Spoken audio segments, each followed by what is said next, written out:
आप सबका स्वागत है इस नए लेक्चर में। जल्द ही आप एक गवर्नमेंट जॉब निकालने वाले हैं और हो सकता है कुछ लोग निकाल भी लिए हैं इस वीडियो को जो देख रहे हैं। और आप सबको मालूम होगा कि यहाँ से, क्योंकि आप पढ़ाई कर रहे हैं तो आप अच्छे से जान रहे होंगे कि विटामिन से 1 से 2 क्वेश्चन, चाहे वो कोई भी एग्जाम हम दे रहे हो, वहाँ पर फंसता है। क्या फंसता है? यानी विटामिन जो भी है, विटामिन उसका बायोलॉजिकल नेम, बायोलॉजिकल नेम उसका क्या है, या फिर उससे होने वाली बीमारी। तो चलिए हम इसी पे डिस्कस करेंगे। 2-4 मिनट की ये वीडियो होगी जिसमें आपको 2 नंबर फिक्स हो जाएगा, चाहे जो भी एग्जाम दें। हाल में सामने आपका 7 सितंबर को 7 को ही शायद पेट का एग्जाम है, तो उसमें आने वाले क्वेश्चन जरूर इसमें से 1-2 फंसेंगे। विटामिन देख लेते हैं। विटामिन ए को क्या कहा जाता है? रेटिनॉल कहा जाता है। ध्यान से देखिएगा, विटामिन ए को क्या कहा जाता है? रेटिनॉल कहा जाता है। इससे होता क्या है? नाइट ब्लाइंडनेस, जो डिजीज एकदम ज्यादातर पूछी जाती है उसी की नेम हमने लिखे हैं, ध्यान से देखिएगा। जिसको रतौंधी भी कहते हैं, नाइट ब्लाइंडनेस, या फिर निक्टेलोपिया कहते हैं, ये हमको ध्यान नहीं देना है। नाइट ब्लाइंडनेस यानी रतौंधी, ध्यान देना है। रेटिनॉल, विटामिन ए का नाम क्या है? रेटिनॉल। विटामिन ए का नाम याद कर लो, रट लो। रेटिनॉल, नाइट ब्लाइंडनेस, या फिर जीरोप्थेल्मिया। दूसरा विटामिन सी। विटामिन सी को क्या कहते हैं? एस्कॉर्बिक एसिड, नींबू में पाया जाता है। इससे क्या होती है? स्कर्वी होती है, जिसमें क्या होता है? मसूड़ों से खून का आना, या फिर कहीं घाव हो जाए तो उसको सूखने में बड़ा समय लेता है, या फिर इससे एनीमिया भी हो जाता है विटामिन सी की कमी से। विटामिन डी का नाम ज्यादा याद रखना, कैल्सीफेरॉल। इससे क्या होता है? रिकेट्स होता है। रिकेट्स यानी हड्डियां ऐसे टेढ़ी मेढ़ी और कमजोर सी हो जाती है बच्चों में।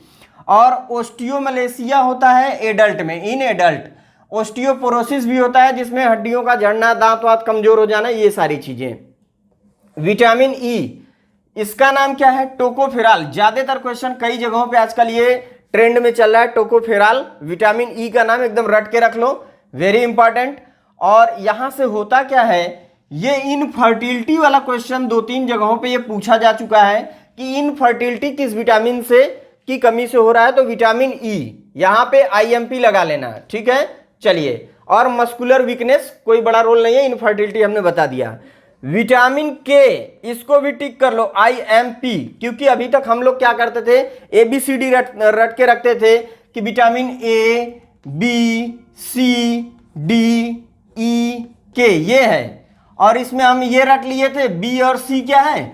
विटामिन बी और सी, और ए, डी, ई, के ये क्या है? वाटर सॉल्युबल विटामिन है। अरे नींबू, विटामिन सी में नींबू होता है ना, नींबू निचोड़ के डाल दो तो ये वाटर सॉल्युबल होता है, और जो बच गए वो सब फैट सॉल्युबल।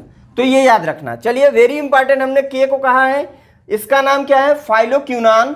इससे जो आपको याद रखना है, ब्लड क्लॉटिंग क्या होता है? रुक जाता है जब ये नहीं रहता है तो। जब ये नहीं रहता है तो ब्लड क्लॉटिंग रुक जाता है। यह कह सकते हो कि ब्लड क्लॉटिंग में विटामिन के का बहुत बड़ा रोल होता है। और हेमरेज, ब्रेन हेमरेज होता है ना, इसकी वजह से होता है, इसकी कमी से। चलिए नेक्स्ट आ जाइए। इसका खाली नाम इंपॉर्टेंट है, बी, विटामिन बी का नाम इंपॉर्टेंट है। जैसे B1 का नाम थायमिन, इसकी कमी से बेरी याद कर लेना, ये बार बार पूछा जा चुका है। B2 का नाम राइबोफ्लेविन, इससे चिलेट्स मतलब होठों का फटना। नेक्स्ट B3 नियासिन से pellagra. Next B5 pantothenic acid, जिससे बर्निंग फीट, पांव चलते समय पांव जलता रहता है चलने में। फिर है B6 थायरोडाक्सिन से एनीमिया हो जाता है। फिर B7 याद रखना, बायोटीन बोला जाता है। इससे क्या होता है? Hair loss. आजकल बाल झड़ने की बहुत बीमारी चल रही है, ट्राया वाला बहुत ऐड चल रहा है ना, तो हेयर लॉस, बायोटीन।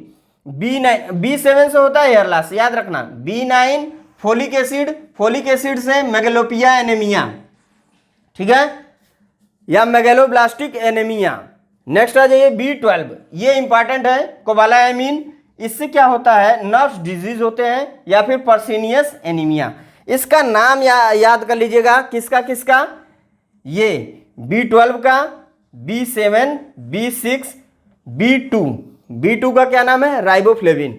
फिर आ जाइए विटामिन ई, विटामिन के, ठीक है। जितना हमने वीडियो में बताया उन सारे के नाम और डेफिशिएंसी याद कर लीजिए। छोटा सा वीडियो है लेकिन 2 क्वेश्चन किसी भी एग्जाम में गवर्नमेंट फंस रहा है। तो जितने लोगों को शेयर कर सकते हैं प्लीज शेयर करिए। ये पेट एग्जाम के लिए मोस्ट इंपॉर्टेंट क्वेश्चन था। Thank you for watching my video. Vitamin के टॉपिक बहुत इंपॉर्टेंट होते हैं हर एग्जाम के लिए।